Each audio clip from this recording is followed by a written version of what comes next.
Hello, everybody, and welcome to Viewer Questions. It's time yet again, to talk about the swirling pit of darkness and guttural bile that is our nation's politics. But we'll get through it together. Throw a couple of laughs in there, right? Won't we? I'm going to get to viewer questions here in a minute, or comments, and I'll discuss those in a second. I want to talk about two stories, one of which I mentioned on Redacted tonight, but didn't really get into it, and the other I didn't have time to even mention on Redacted tonight. So let's get into a couple of those. The first one, which I did mention, but I want to talk about a little more, is Eric Garner, right? The cop that strangled to death Eric Garner. We just found out after all these years that he will not face any federal charges. They just announced that this past week. The NYPD police officer named Daniel Pantaleo,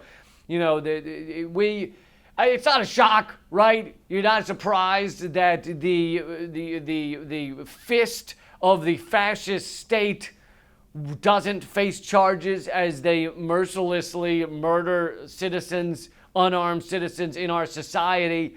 Over 1,000 people every year murdered by our police. You compare this to any other advanced nation in the world, technologically advanced nation in the world, there's no comparison. Germany, the cops kill between 3 and 7 a year. Britain, roughly the same. Maybe they get up to 12 or something a year if they're really working hard at it. Meanwhile, in the United States, over 1,000, and basically none of these police officers will face any repercussions for these murders. It's utterly out of control.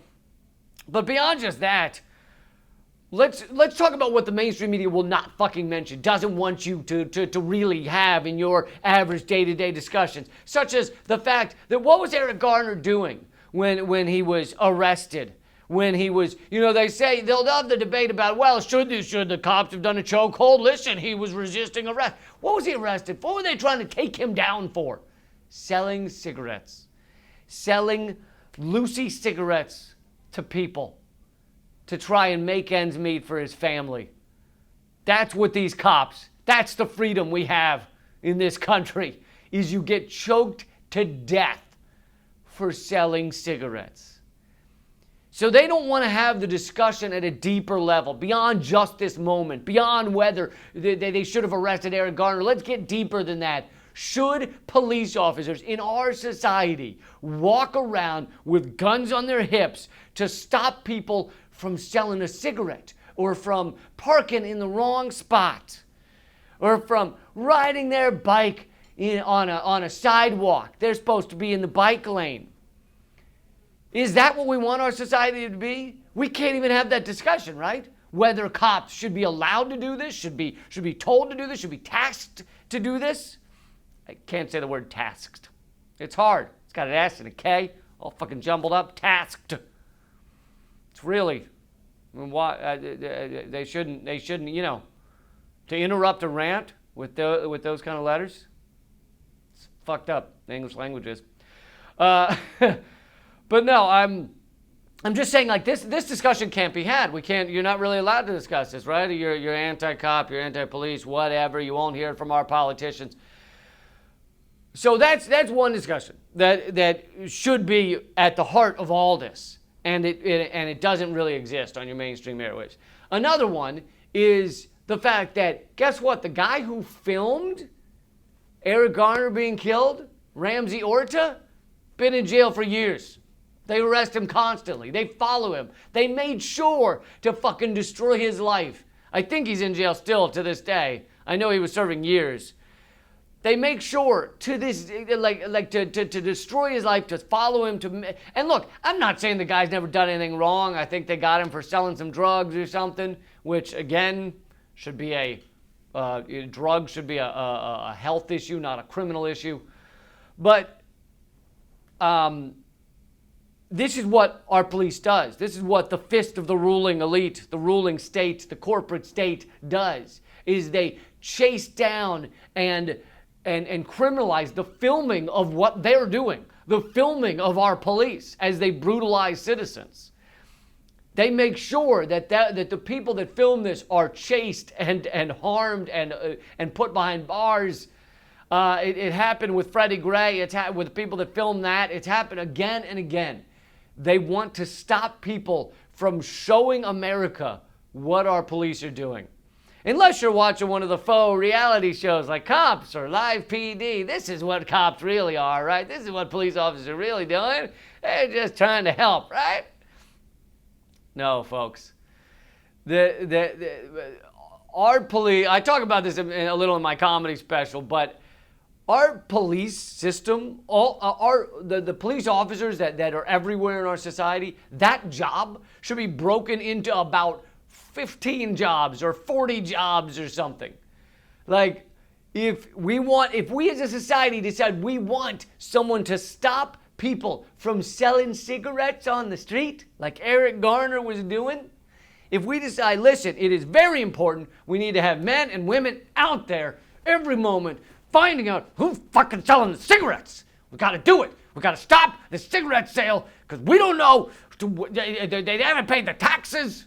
Like, let's say, okay, we do want that.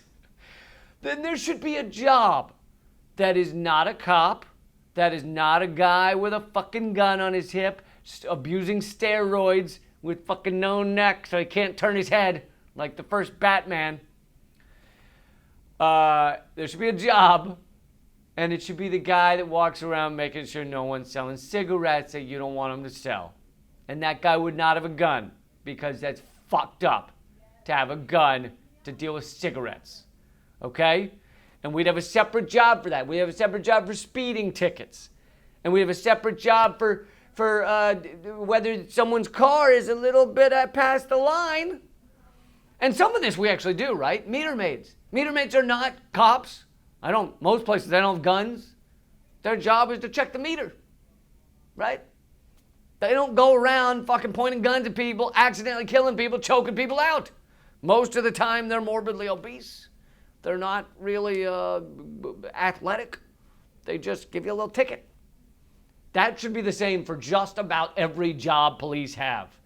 And if you want to argue we still need police, because what about that one incident that almost never happens where a guy's fucking running down the street with a gun just shooting people?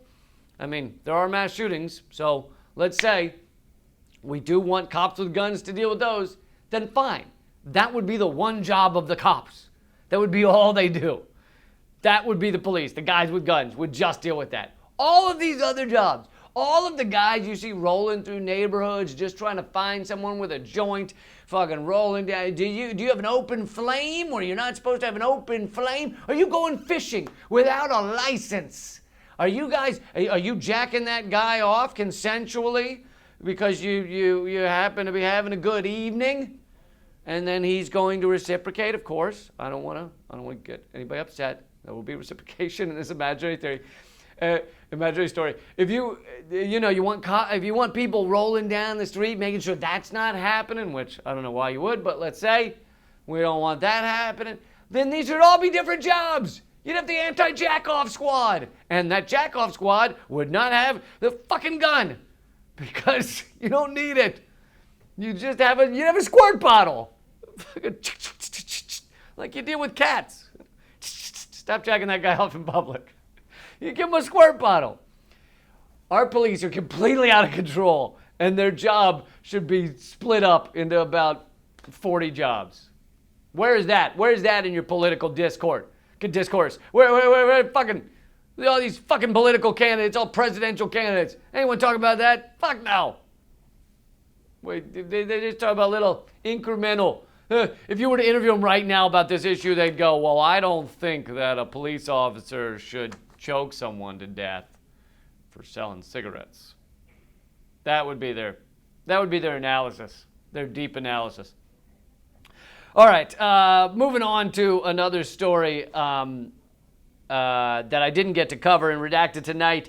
The Julian Assange, the main Julian Assange support group on Twitter called Unity, the number 4J, Unity 4J, suspended by Twitter for no reason given.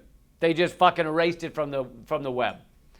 And so Obviously this is censorship. Obviously they're trying to shut up anyone that points out that Julian Assange is a journalist who is being persecuted, who is in jail right now for the crime of publishing absolutely true material. And so they've just gotten rid of this fucking Twitter account. And I think people should get upset. You should tweet at Twitter and tell them to fucking whatever it's called, reincarnate the Twitter account, the Unity4J account, to unsuspend it and allow it to run free, because we need we need freedom of speech on this. We need to be able to unite and defend someone who's a political prisoner, and it's disgusting. It's fucking horrible. And obviously, as we've been doing with all of these social media accounts, that as they shut us down, we just go around their fucking roadblocks. We need to create new ways of supporting Julian Assange, supporting political prisoners, supporting journalists who are locked up in any country. You just need to keep moving and keep creating new groups. But I think right now, at least while it's fresh, I think everybody needs to be harassing Twitter to reinstate, maybe that's the word I was looking for, reinstate the Unity4J Twitter account. Okay, I want to get on to some viewer questions and comments. Also, quick note, and by the way, if you leave a comment under this video, you'll be entered to win my stand-up comedy special. I downloaded my stand-up comedy special at leecampcomedyspecial.com. I'll also be announcing the winners from last week at the end here. And also I have live shows coming up in London, England, Minneapolis this weekend, Madison, Milwaukee, Washington, D.C. That's all at leecamp.com/schedule. One show in London. It's getting close to sold out, August 18th, and leecamp.com/schedule. Click the schedule tab. You can get all your info there. You can also vote for your city to be added. So if you are upset I'm not coming to your city, click that and vote for your city. Okay, let's see here. This is from user No Middle Ground. Nice name. I used to watch you here. When people put in the numbers instead of the words, I don't know what the two do. Does the two mean two times, or the first and the Q? I don't know. All these. Okay. I used to watch you here. Oh, that's the first sentence. Can people use some fucking grammar? Put in a period, motherfucker. You have no middle ground. You have no middle ground with grammar. It's just fucking done with it. Way with it. You're making me sound dumb because you won't use grammar. Put in a period. So your first sentence is, I used to watch you here. And I don't know why you don't say anything about quitting or why you quit. So what do you mean you used to? Get back on it. Get to work. Got episodes to catch up on. I used to watch you here. First question. Why, or it appears to be the only question, why has the human race been at war longer than it has been at peace historically since the beginning of time? Why can't we stop asking for a friend? Yeah, if I knew the answer to that. Well, let's be clear. We seem to be at war. Yes, wars there's been war forever, but there seems to be a lot more war since we decided that profit and resources are all that matters, and we look past each other's humanity. This is not to say that there weren't tribes that killed each other back hundreds of years ago, but there also seemed to be a lot more of understanding understanding fellow humanity, I think. The kind of rampant war, the endless war. The United States has been at war, I think, 90-some% of our lifespan as a country. And I think that comes from putting profit above all else. It seems to follow unfettered capitalism that there is kind of endless war and an endless need to extract all resources for profit. So again, I'm not saying war definitely predates capitalism, but let's just say it ain't helping. It ain't making for a peaceful world. Moving on. Camille, whoa man, Volponi. We'll just go with Camille. Are we supposed to feel sorry for people that?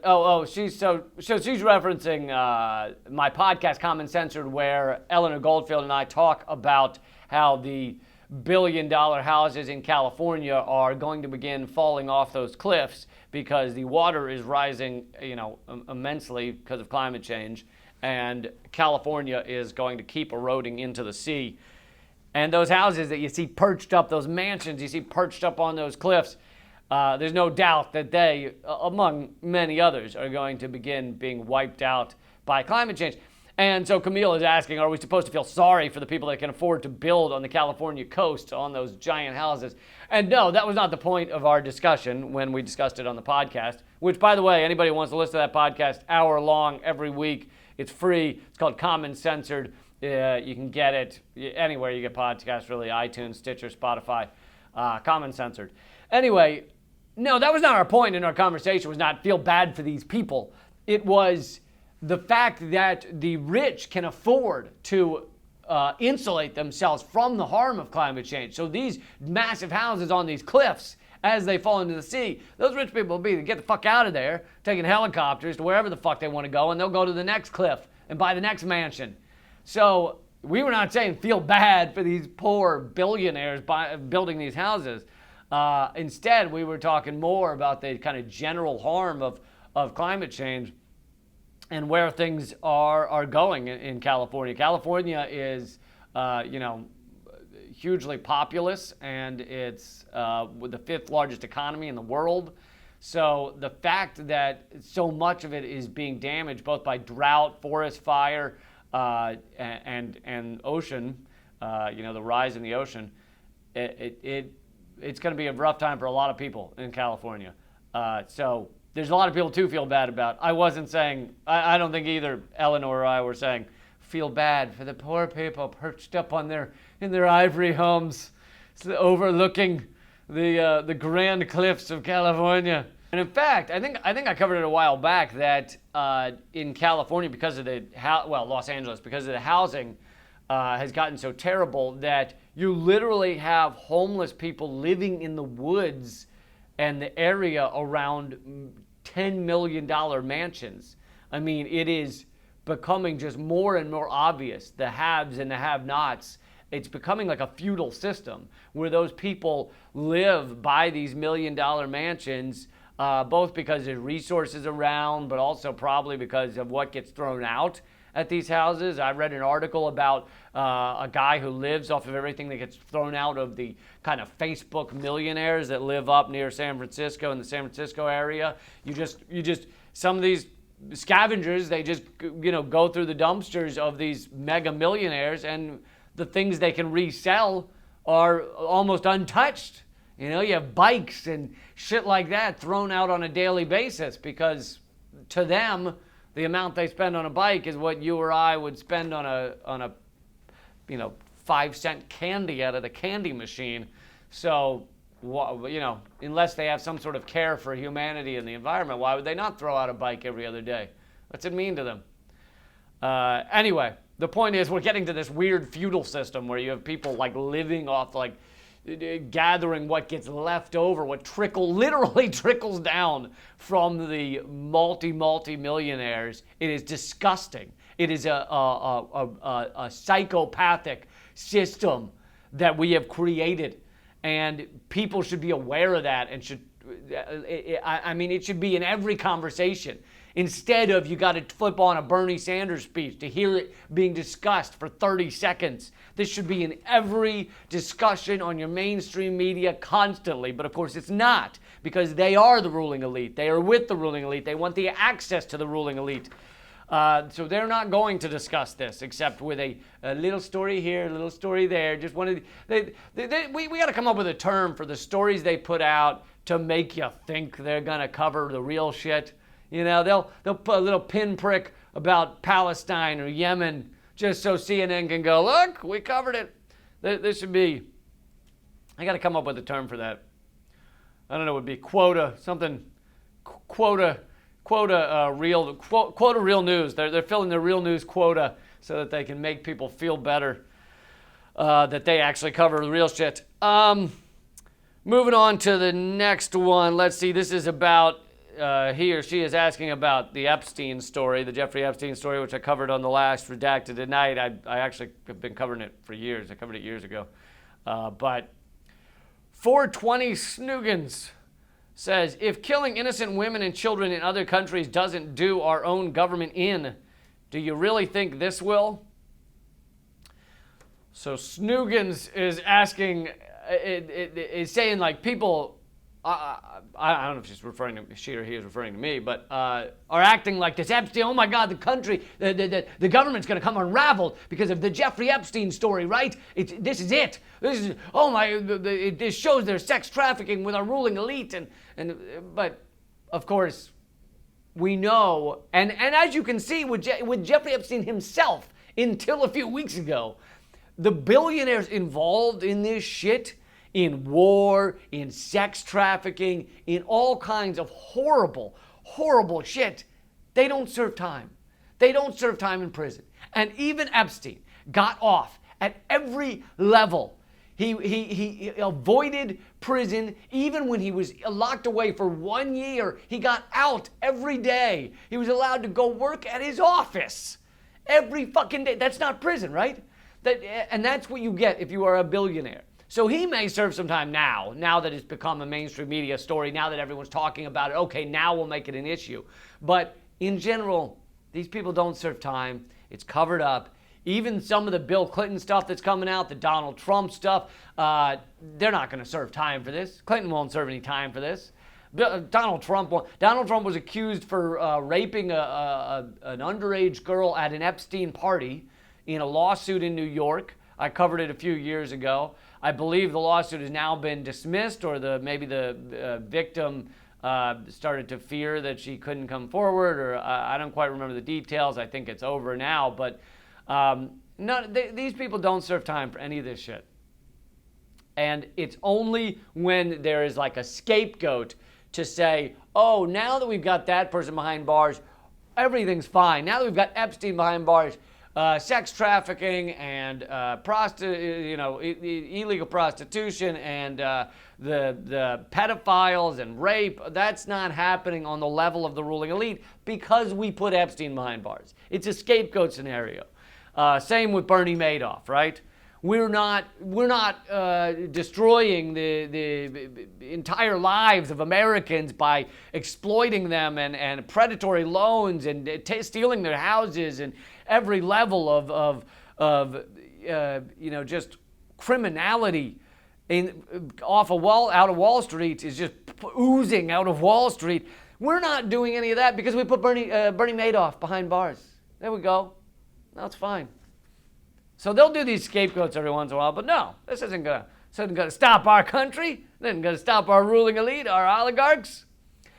Okay, the two winners from last week for the free download of my stand-up comedy special are Scott Zero and Bugs1, BUGSZ1. To get your free download, email leecampledger@protonmail.com. That's leecampledger@protonmail.com. We'll give you that free download. If you want to buy the comedy special, that's at leecampcomedyspecial.com. And I think that's it for me. Join me over at the podcast. Enjoy Redacted tonight. Keep fighting out there. Keep protesting. I hope you come to a live show and hang out with me. Keep fighting.